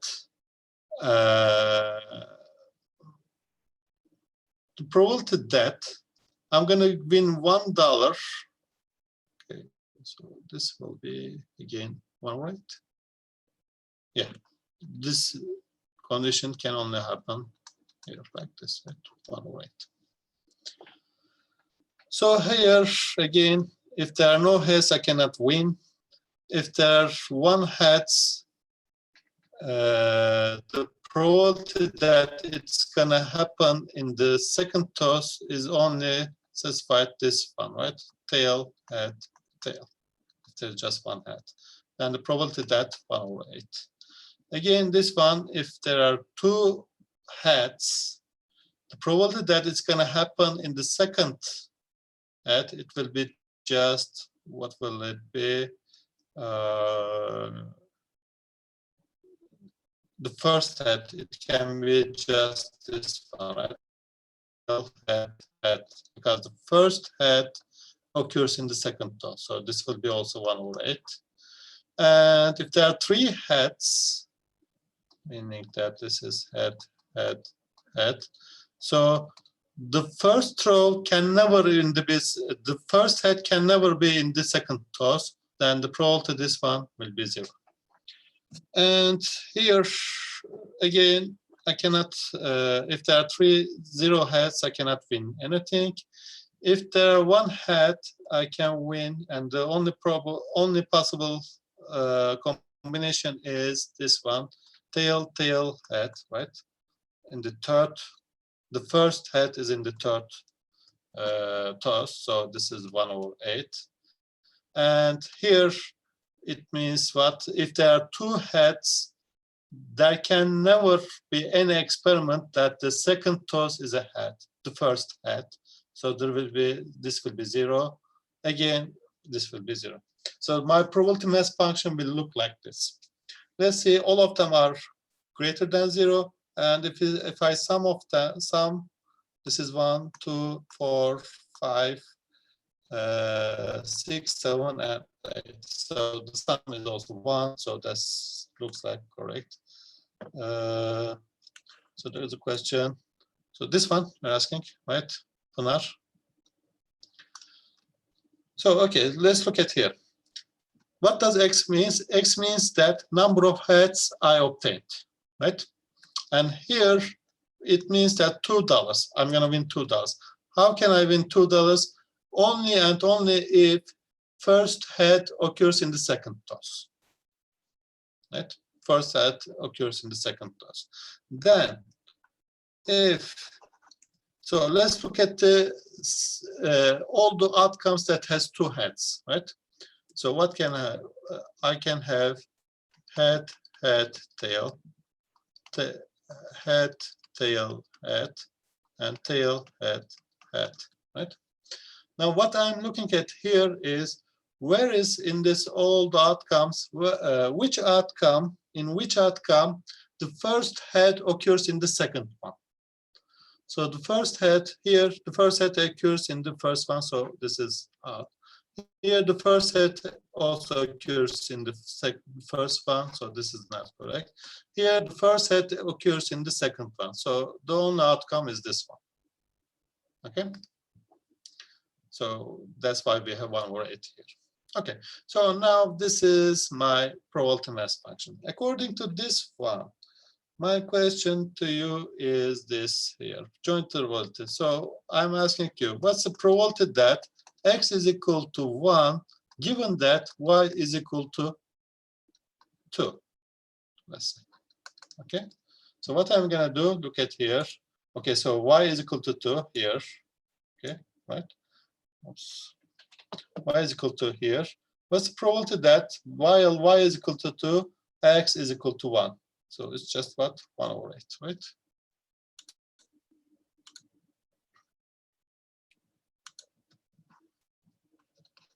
Wow. So if I'm gonna ask you this one, what's the probability that x is equal to 1, regardless of y? Okay. This is conditional distribution.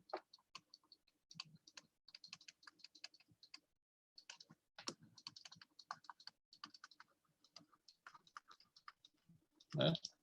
It's a conditional distribution, and this now here I am excluding y, or I am, okay, I say summing up y.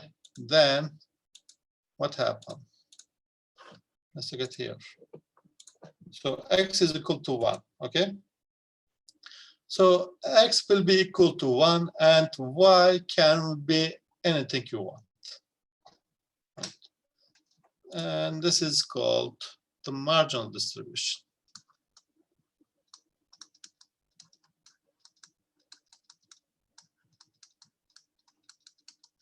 So what I want is, I want a probability of x. So I need to sum up, or I need to get rid of y. In order to get rid of y, I'm going to sum up all the y values when x is equal to 1. Okay? So what I'm going to do is, I'm going to get all the y values for all y, probability that x is equal to 1, given that y is equal to y. Yeah. And this is equal to, if you look at here, when x is equal to 1, when x is equal to 1, y can be -1, 1, 2, and 3. And the probabilities, I'm going to sum up all these probabilities. So it is 0 plus 1/8 plus 1/8 plus 1/8. And this is 3/8. So in this distribution, the probability that probability that x is equal to 1 is 3/8. Right? Even without looking at here, we can also calculate, because what x denotes the number of heads obtained, right? So in how many combinations I can get 1 heads in just 3 combinations, right? So head, tail, tail, head, tail, and tail, tail, head. So out of 8 combinations, 3 of them will include only 1 head. So thus, the probability will be 3/8. The marginal distribution also. So this is for the discrete part. If I have a continuous value, right? If I have a continuous distribution, then the marginal distribution will be is equal to, for example, from here, if I want to calculate the f of x, what I need to do is sum up all y's from -∞ to infinity, f, x, and y dy. So I'm going to sum up, integrate y from -∞ to the infinity. Okay, so this is the marginal distribution. And lastly, I want to talk about the Bayes formula, Bayes rule. That's actually the Bayes machine learning, or Bayes statistics, is a branch of an statistic. Okay, it's a huge area. So the whole area, or whole statistics, comes from this simple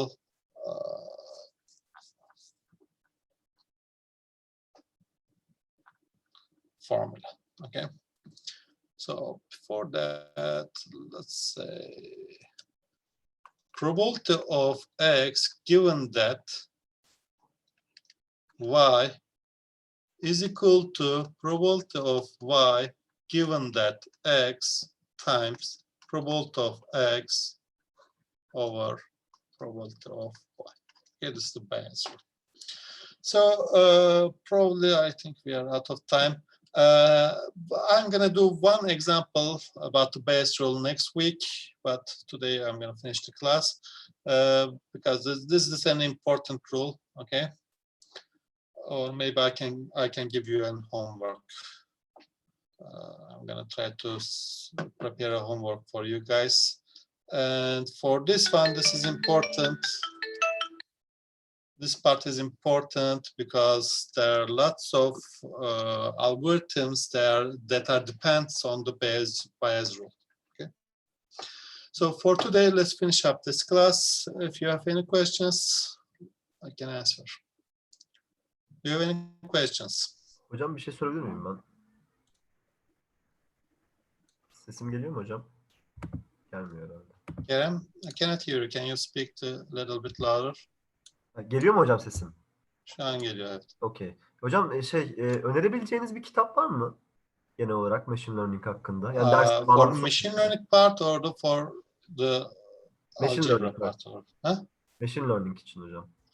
For the machine learning part, I mean, there are lots of good stuff, I think. Let's see, just a sec. If you want to really learn the mathematics behind the machine learning, or the thing is this book is a fundamental book, Bishop's pattern recognition book, pattern recognition and machine learning. Let me find the link for it. Okay, this one.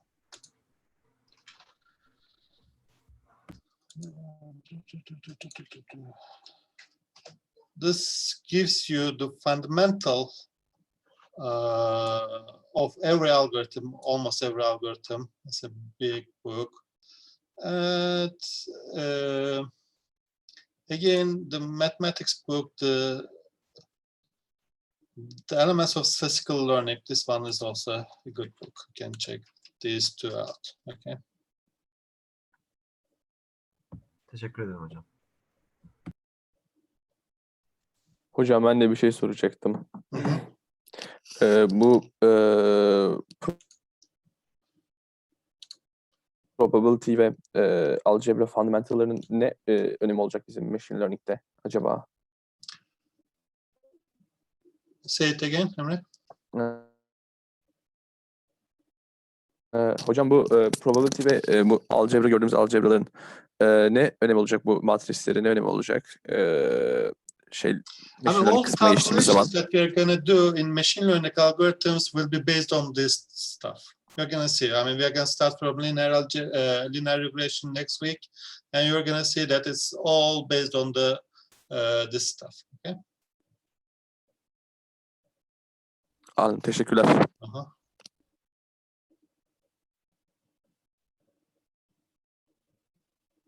Actually, for the linear algebra, if you took last semester, last year, my END 201, I showed you guys, we can use this formula. Okay, we can use this formula to represent linear regression. Okay, this formula to represent linear regression, and we can solve or we can calculate the parameters of linear regression by using just what we have done here, like this. Okay. So next week I'm going to show you how to do that.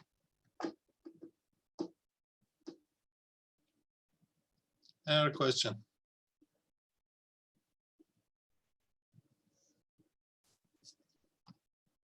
Yeah. Okay. So I'm going to see you guys next week. We're going to talk about. We're going to start with linear regression, then logistic regression, the basic stuff. Then we're going to come to the more advanced algorithms in machine learning. All right. See you guys later. Yeah. Have a nice week. Hoşçakalın hocam. Nice weekend. Görüşürüz.